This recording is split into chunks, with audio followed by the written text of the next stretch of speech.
নমস্কার বন্ধুরা, কেমন আছেন সবাই? আশা করছি সবাই ভালো আছেন।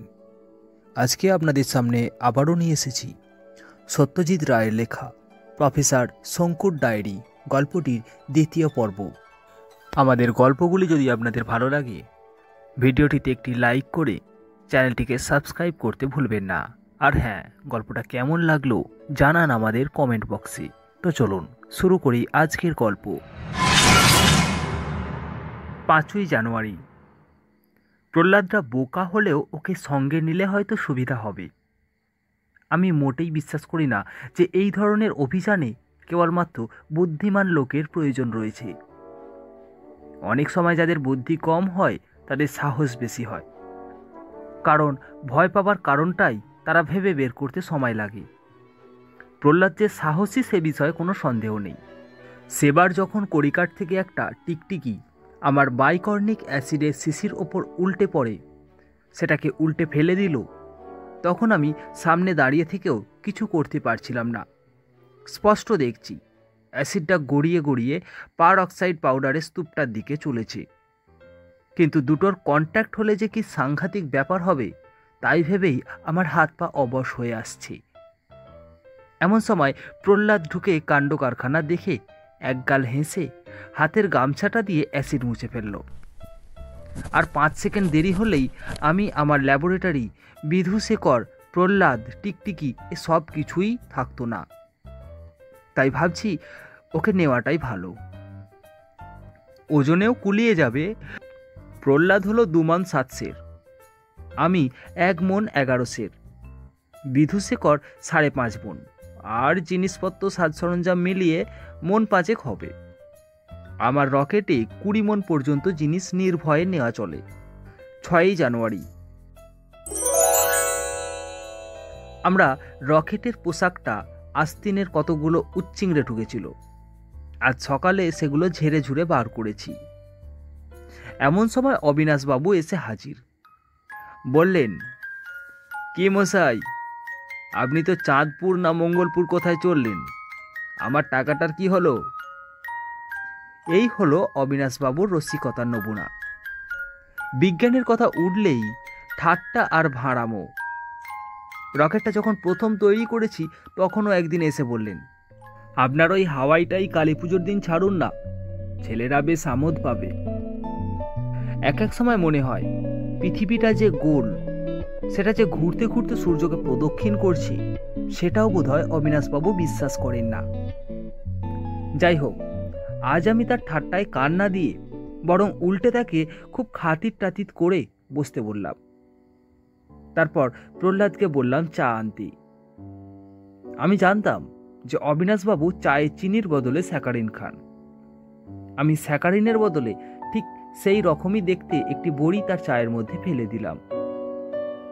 এই বড়ি হলো আমার নতুন অস্ত্র। মহারাজের জিম্ভনাস্ত্র থেকেই আইডিয়াটা এসেছিল। কিন্তু এটাই যে শুধু হাই উঠবে তা নয়, হাইয়ের পর গভীর ঘুম হবে এবং সেই ঘুমের মধ্যে অসম্ভব ভয়ঙ্কর রকমের স্বপ্ন দেখতে থাকবে। আমি নিজে কাল 4 ভাগের 1 ভাগ বড়ি ডালিমের রসে ডাইলিউট করে খেয়েছি। সকালে উঠে দেখি স্বপ্নে ভয়ের চোটে দাড়ির বাঁ দিকটা একেবারে পেকে গেছে। 8ই জানুয়ারি। নিউটনকে সঙ্গে নেব। কদিন ধরেই আমার ল্যাবরেটরির আশেপাশে ঘোরাঘুরি করছে এবং করুণ সুরে ম্যাও ম্যাও করছে। বোধহয় বুঝতে পারছিল যে আমার যাবার সময় হয়ে আসছে। কাল ওকে ফিসপিলটা খাওয়ালাম, ও তো মহা খুশি। আজ মাছের মুড়ো ও বড়ি পাশাপাশি রেখে পরীক্ষা করে দেখলাম, ও বড়িটাই খেলো।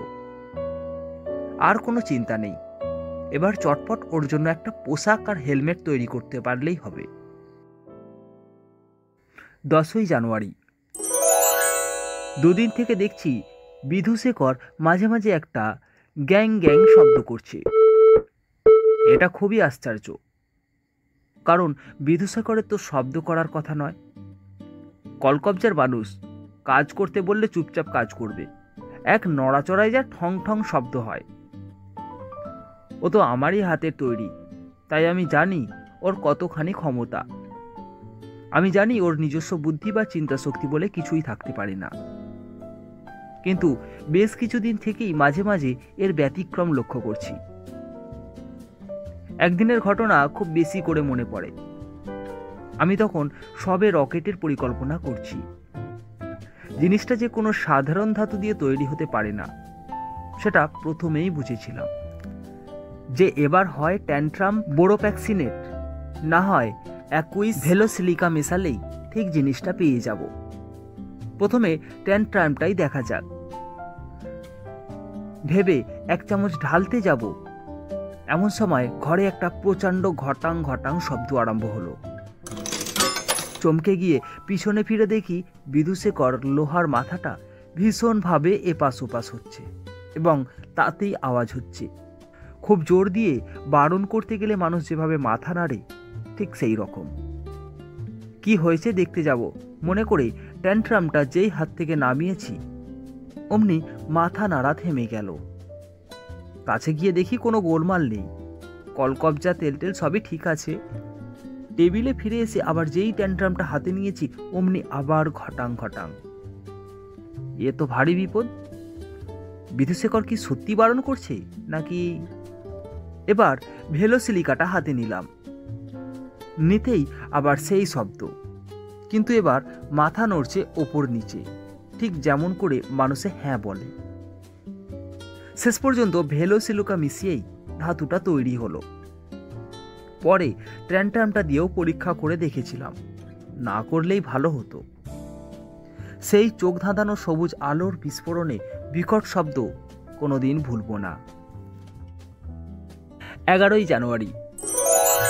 আজ বিদুশেখরের কলকবজা খুলে ওকে ভালো করে পরীক্ষা করেও ওর আওয়াজ করার কোনো কারণ খুঁজে পেলাম না।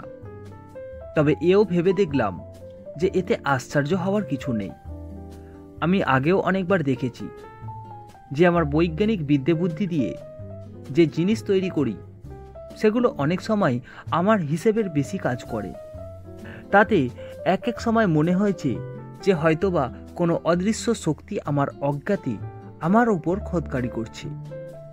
কিন্তু সত্যিই কি তাই? বরঞ্চ আমার মনে হয় যে আমার দৌড় যে ঠিক কতখানি তা হয়তো আমি নিজেই বুঝতে পারি না। খুব বড় বৈজ্ঞানিকদেরও শুনেছি এরকম হয়। আর একটা কথা আমার প্রায় মনে পড়ে, সেটা হচ্ছে বাইরের কোনো জগতের প্রতি আমার যেন একটা টান আছে। এই টানটা লিখে বোঝানো শক্ত। মাধ্যাকর্ষণের ঠিক উল্টো কোনো শক্তি যদি পরিকল্পনা করা যায়, তাহলে একটা আন্দাজ পাওয়া যাবে। মনে হয় যেন পৃথিবীর সমস্ত প্রভাব ছাড়িয়ে যদি কিছুটা উপরে উঠতে পারি, তাহলেই এই টানটা আপনা থেকেই আমাকে অন্য গ্রহে ট্রহে নিয়ে গিয়ে ফেলবে। এই টানটা যে চিরকাল ছিল তা নয়, একটা বিশেষ দিন থেকে এটা আমি অনুভব করে আসছি। সেই দিনটার কথা আজও বেশ মনে আছে। 12 বছর আগে আশ্বিন মাস, আমার বাগানে একটা আরাম কেদারায় শুয়ে শরৎকালের মৃদু মৃদু বাতাস উপভোগ করছি। আশ্বিন কার্তিক মাসটা আমি রোজ রাত্রে খাবার পরে 3 ঘন্টা এইভাবে শুয়ে থাকি, কারণ এই দুটো মাসে উল্কাপাত হয় সবচেয়ে বেশি। 1 ঘন্টায় অন্তত 8-10টা উল্কা রোজই দেখা যায়। আমার দেখতে ভারী ভালো লাগে। সেদিন কতক্ষণ শুয়েছিলাম খেয়াল নেই।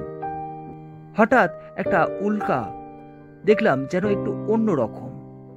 সেটা ক্রমশ বড় হচ্ছে এবং মনে হলো যেন আমার দিকেই আসছে। আমি একদৃষ্টে তাকিয়ে রইলাম। উল্কাটা ক্রমশ কাছে এসে আমার বাগানের পশ্চিম দিকের গোলঞ্চ গাছটার পাশে থেমে একটা প্রকাণ্ড জোনাকির মতো জ্বলতে লাগলো। সে এক আশ্চর্য দৃশ্য। আমি উল্কাটাকে ভালো করে দেখব বলে চেয়ার ছেড়ে উঠে যেতেই আমার ঘুমটা ভেঙে গেল। এটাকে স্বপ্ন বলেই বিশ্বাস করতাম, কিন্তু দুটো কারণে খটকা রয়ে গেল। এক হলো ওই আকর্ষণ, যেটার বশে আমি তার পরদিন থেকেই রকেটের বিষয়ে ভাবতে শুরু করি। আর এক হলো এই গোলঞ্চ গাছ। সেই দিন থেকেই গাছটাতে গোলঞ্চের বদলে একটা নতুন রকমের ফুল হচ্ছে। এরকম ফুল কেউ কোথাও দেখেছে কিনা জানি না, আঙুলের মতো 5টা করে ঝোলা ঝোলা পাপড়ি। দিনের বেলা কুচকুচে কালো, কিন্তু রাত হলেই ফসফরাসের মতো জ্বলতে থাকে। আর যখন হাওয়ায় দোলে তখন ঠিক মনে হয় যেন হাতছানি দিয়ে ডাকছে। 12ই জানুয়ারি, কাল ভোর 5টায় মঙ্গল যাত্রা। আজ প্রহ্লাদকে ল্যাবরেটরিতে ডেকে এনে ওর পোশাক আর হেলমেটটা পরিয়ে দেখলাম। সত্যি কথা বলতে কি, আমারও ওর চেহারা ও হাবভাব দেখে হাসি পাচ্ছিল। এমন সময় একটা ঠং ঘং ঘং শব্দ শুনে দেখি বিধুশেখর তার লোহার চেয়ারটায় বসে দুলছে আর গলা দিয়ে নতুন রকম শব্দ করছে। এই শব্দের মানে একটাই হতে পারে, বিধুশেখরও প্রহ্লাদকে দেখে হাসছিল। নিউটন হেলমেটটা পরানোর সময় একটু আপত্তি করেছিল, এখন দেখছি বেশ চুপচাপ আছে। আর মাঝে মাঝে জিভ বার করে হেলমেটের কাঁচটা চেটে চেটে দেখছি। 21শে জানুয়ারি, 7 দিন হলো পৃথিবী ছেড়েছি। এবার যাত্রায় কোনো বাধা পড়েনি। ঘড়ির কাঁটায় কাঁটায় রওনা হয়েছি। যাত্রী এবং মালপত্র নিয়ে ওজন হলো 15 মণ 32 3 ছটাক। 5 বছরের মতো রসদ আছে সঙ্গে। নিউটনের একটা ফিস পিলে 7 দিনের খাওয়া হয়ে যায়। আমার আর প্রহ্লাদের জন্য বটফলের রস থেকে যে বড়িটা তৈরি করেছিলাম, বটিকা ইন্ডিকা, কেবলমাত্র সেটাই নিয়েছি। বটিকা ইন্ডিকার একটা হোমিওপ্যাথিক বড়ি খেলেই পুরো 24 ঘন্টার জন্য খিদে তেষ্টা মিটে যায়। 1 মণ বড়ি সঙ্গে আছে। নিউটনের এত ছোট জায়গায় বেশিক্ষণ বন্ধ থেকে অভ্যেস নেই, তাই বোধহয় প্রথম কয়েকদিন একটু ছটফট করছিল। কাল থেকে দেখছি আমার টেবিলের ওপর বসে ঘন্টার পর ঘন্টা বাইরের দৃশ্য দেখছি। কুচকুচে কালো আকাশ, তার মধ্যে অগণিত জ্বলন্ত নক্ষত্র। নিউটন দেখে আর মাঝে মাঝে আস্তে আস্তে লেজের ডগাটা নাড়ে। ওর কাছে বোধহয় ওগুলো অসংখ্য বেড়ালের চোখের মতো মনে হয়। বিধুশেখরের কোনো কাজকর্ম নেই, চুপচাপ বসে থাকে। ওর মন বা অনুভূতি বলে যদি কিছু থেকে থাকে, সেটা ওর গোল গোল বলের মতো নিষ্পলক কাঁচের চোখে দেখে বোঝবার উপায় নেই। প্রহ্লাদকে দেখেছি বাইরের দৃশ্য সম্পর্কে কোনো কৌতূহলই নেই। ও বসে বসে কেবল রামায়ণ পড়ে। ভাগ্যে বাংলাটা শিখেছিল আমার কাছে। প্রফেসর শঙ্কর ডায়েরি এপিসোডগুলি আপনাদের কেমন লাগছে জানাতে ভুলবেন না কমেন্টে। আর হ্যাঁ, গল্পগুলি যদি আপনাদের ভালো লেগে থাকে চ্যানেলটিকে সাবস্ক্রাইব করে ভিডিওটিকে লাইক করতে ভুলবেন না। আজকের জন্য এতটুকুই। আগামী রবিবার আসছি আবারও একটি নতুন এপিসোড নিয়ে। ততক্ষণ পর্যন্ত ভালো থাকুন, সুস্থ থাকুন। ধন্যবাদ।